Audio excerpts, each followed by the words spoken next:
पिटाई करा देब खाना में, ओहू से नहीं संभाले ले अइबे तो जहर मिला देब खाना में। भेजी पटन लोरे से बहुत रानी जोरे जोरे से आवे पड़ी तोरा घोड़े से।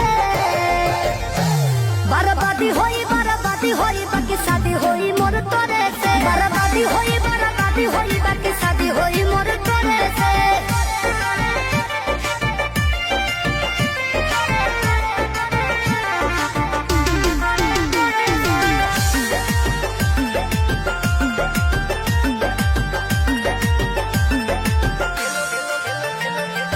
तेलो लगाइब गोड़ो दबाइब सेवा करब दिनो राती रे।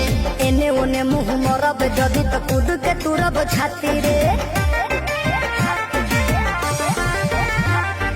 तेलो लगाइब गोड़ो दबाइब सेवा करब दिनो राती।